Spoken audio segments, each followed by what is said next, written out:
वर्ष झालं, पण शेजारच्या फ्लॅटमध्ये कोणी राहायला आलेलं नव्हतं. एका मजल्यावर 2च फ्लॅट्स आणि मजलेही 2च, तळमजला आणि पहिला मजला. पहिल्या मजल्यावर गौरी राहायची. हेमू ऑफिसला गेला की हा 3 खोल्यांचा फ्लॅट आणि गौरी. हेमू ऑफिसला जाईपर्यंत घरात जरा घाईघाईच असायची. तो सारखा धावपळ करत असायचा. गौरी त्याला मदत करू पाहायची, पण तो अजिबात लक्ष द्यायचा नाही. स्वतःच 2 सँडविचेस करून खायचा आणि थोडी फळे आणि एक सँडविच लंच बॉक्समध्ये भरून निघून जायचा. लग्नाला 1.5 वर्ष झालं होतं आणि पहिले काही महिने सोडले तर हेमूने जो प्रदीर्घ अबोला धरलेला होता तो अजून सुरूच होता. गौरी त्याला जणू नजरेसमोर नको होती.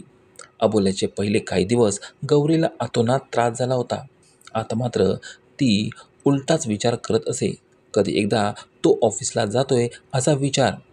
एकदा तो ऑफिसला गेला की रान मोकळे, स्वतःपुरते करा, हवे तेव्हा गॅलरीत उभे राहून रस्ता निहाळा, हवा तितका टी व्ही पहा, फोन आले तर ढुंकून बघू नका फोनकडे. हेमूला रात्री परत यायला थेट 11च वाजायचे. लग्नाला काही अर्थच नव्हता. लग्नापूर्वी गौरीने एक गोष्ट हेमूला सांगितली नव्हती. ती लग्नानंतर अचानक समजली आणि हेमू भडकला. त्याने गौरीशी बोलणं तोडलं. तुझे तू जग म्हणाला, माझे मी जगतो. पहिल्यांदा अतिशय मनस्ताप झालेल्या गौरीला आता या अशा विचित्र सहजीवनातच रस निर्माण झाला होता. पूर्ण स्वातंत्र्य, एकमेकांना एकमेकांचे अस्तित्व जाणवत तर आहे, पण त्या पलीकडे काहीही नाही. अजून काय पाहिजे? हेमूलाही तेच बरे पडत होते. या असल्या बायकोशी बोलत बसण्यापेक्षा घराचा उपयोग फक्त एक विश्रांतीचा थांबा आणि सकाळी नाश्ता करण्यासाठीची जागा म्हणून केलेला काय वाईट? हळूहळू तोही ही लाईफ एन्जॉय करू लागला. शेजारचा मिरर फ्लॅट बघायला 17 जण येऊन जायचे, पण कोणी पसंतच करायचे नाही तो फ्लॅट. आधी गौरीला वैताग यायचा. ती अगदी दारात उभी राहून नव्या होतकरू फ्लॅट्स खरेदीदाराकडे बघून हसायची वगैरे, पण कोणीच फ्लॅट पसंत करत नाही म्हटल्यावर तिचा त्यातलाही इंटरेस्ट संपला. आता तर तिला वाटत होते की शेजारी कोणी येऊच नये. खाली तांबे राहायचे. दोन्ही फ्लॅट्स त्यांचेच होते. आजी आजोबा असायचे फक्त. मुलगा, सून आणि नातवंडे परदेशात.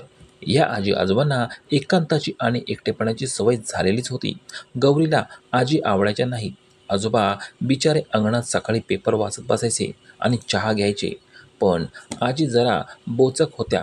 वरपर्यंत येऊन गौरीला काहीतरी खायला केलेले वगैरे देऊन जायच्या. घरात डोकावून कोणी दिसते का ते पाहायच्या. नाही त्या चौकशा करायच्या. तुम्ही कुठे बाहेर का जात नाही? मिस्टरांना नेहमी उशीरच होतो का वगैरे? हिला काय करायच्यात भानगडी? असे म्हणून गौरी वरकरणी हसून त्यांना कटवायची. संबंध अधिक वाढू नयेत म्हणून स्वतः मात्र काहीही नेऊन द्यायचे नाहीत आजी आजोबांना. गौरीला माहीत होते, सून जवळ राहत असो अथवा नसो, या असल्या म्हाताऱ्या बायकांना दुसऱ्या घरातील सुनेच्या वयाच्या मुलीशी जुळून घ्यायला आणि स्वतःच्या सुनेपेक्षा स्वतःच गोड व्हायला आवडते. तसे केल्यामुळे आपोआप सून एकटी पडते आणि आपल्यावरच बाकीचे प्रेमाचा वर्षाव करत राहतात. त्यातून सून भडकली की एक विषय मिळतोच गॉसिपला. गौरीला असल्या विषयात काहीच सारस्य नव्हते. पण एकदा एक विचित्र प्रकार घडला. हेमू ऑफिसला निघाला आणि जिन्यावरून अचानक पडला. मागून गौरी धावली. तोवर तो वेदना सहन करत उभा राहून आणि गौरीकडे डुंकूनही न पाहता निघून चाललेला होता. आपण हेमूला इतक्या नकोशा झालेल्या आहोत ही जाणीव गौरीचे मन पोखरून गेली. तिने काही क्षण जिन्यात उभे राहून पाहिले तर आजी धावत वर येत होत्या.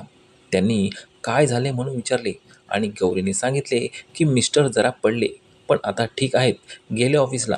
मागून त्या तांब्यांच्या दारात आजोबाही आले टेकत आणि त्यांनी नुसतेच या दोघींकडे पाहिले आणि आत गेले. आजीही खाली उतरून निघाल्या आणि मागे वळत म्हणाल्या, काही लागले तर सांगा बाळा, आपणच आहोत एकमेकांना. पहिल्यांदाच गौरीला भडभडून आलं. बाळ ही ऐकायला आपण इतके तहानलेलो होतो हेच तिला माहीत नव्हते. अचानक आजींचा आधार वाटू लागला. आजोबांबाबत मात्र मनात अडी निर्माण झाली. हेमूचा तर संतापच आला आता. इतका कसला इगो? असेल फसवले मी एकदा, पण सगळे वैवाहिक आयुष्य नासवायलाच हवे आहेत का? आणि इतका राग आहे तर दुसरी का नाही आणत कोणी? मी स्वतःहून निघून जाईल तिला पाहिल्या पाहिल्या, की हा दिवसभर कुणाकडे तरी असतोच ते माहीत नाही. एकदा लक्षच ठेवायला हवं. पण आजींनी मात्र मन जिंकले गौरीचे. त्याचा एक चांगला परिणाम झाला. गौरीच्या आयुष्यात काही सुखाचे क्षण येऊ लागले. हेमू ऑफिसला गेला की निवांत स्वतःची आवरून गौरी गॅलरीत जरा वेळ उभी राहायची. खाली अंगणात आजोबा त्यांच्या नेहमीच्या खुर्चीवर जेवणाचे ताट ठेवून जेवायला बसलेले दिसले की गौरीला समजायचे आजी आता रिकाम्या झाल्या असणार कामातून. मग ती हळूच जिन्यात येऊन खाली बसायची. आजी आधीच आलेल्या असल्या तर हसून तिथेच बसायची. आलेल्या नसल्या तर थोडा वेळ वाट पाहायची. थोड्या वेळाने तरी त्या यायच्याच. एक दोनदा असेही झाले की गौरीने आजींना हाकही मारली आजी म्हणून. आजींची कळी खुलली. त्या लगबगीने आल्या जिन्यात. आता गप्पा रोजच्याच रोज होऊ लागल्या. गप्पांचे विषय कुटुंबापासून सुरू होऊन जगभर फिरून पुन्हा कुटुंबापाशी येऊन संपायचे. दुपारी 2 वाजता सुरू झालेल्या गप्पा तिन्ही सांजेला संपायच्या आणि मग दोन्ही उदास होऊन आपापल्या घरी जायच्या. आजींनी गौरीशी बोलताना मूलबाळाचा विषय काढला की गौरीचा चेहरा खरकन उतरायचा. पण ते जाणूनही आजी तो विषय काढायच्याच. हळूहळू गौरीलाही असे वाटू लागले की निदान ही म्हातारी तो विषय काढत आहे म्हणून तो विषय निघतोच तरी. हेमूला काय पडलंय? निदान म्हातारपणी आधार म्हणून तरी त्याने काहीतरी विचार करायला हरकत नाही. दोघींच्या गप्पा भान हरपून ऐकणारा तो जिना म्हणजे जणू त्यांचा गप्पांचा एक साथीदारच झाला.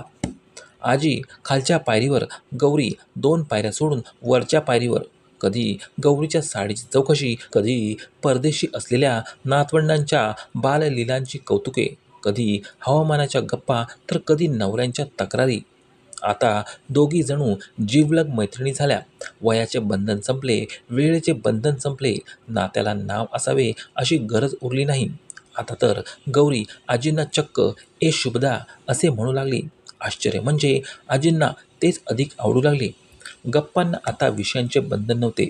हसणे, रडणे, तावातावाने बोलणे, कुजबुजणे सगळे त्याच जिन्यात. जर त्या जिन्याला मेमरी कार्ड असते तर 2 समांतर चाललेल्या दुःखद कहाण्यांचा संगमांचा अद्भुत कथाविष्कार त्याने प्रस्तुत केलाही असता.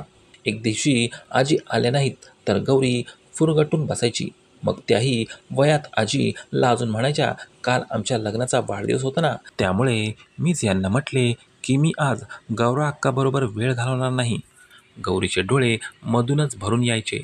आजींच्या प्रदीर्घ वैवाहिक जीवनात सध्या असलेला एकलकोंडेपणा आणि आजोबांचे किंचित अंतर्मुखपणे बसणे सोडले तर सगळेच आलबेल होते. तिच्या स्वतःच्या वैवाहिक आयुष्याला मात्र काहीच अर्थ नव्हता. एकदा अशाच दोघी जिन्यात बसलेल्या असताना अचानकच हेमू ऑफिसमधून लवकर आला. या दोघी त्याला पाहून जिन्यात पटकन सरकून बसल्या. हेमू तिरसटासारखा घरी गेला.